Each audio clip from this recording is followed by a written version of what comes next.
हो लाल उठोड़ी जनी आहा गोरी मुखड़ी माँ हो लाल उठड़ी जनी आहा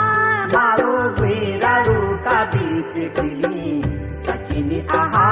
मारो गुरारू का बीच खिली सकिनी आहा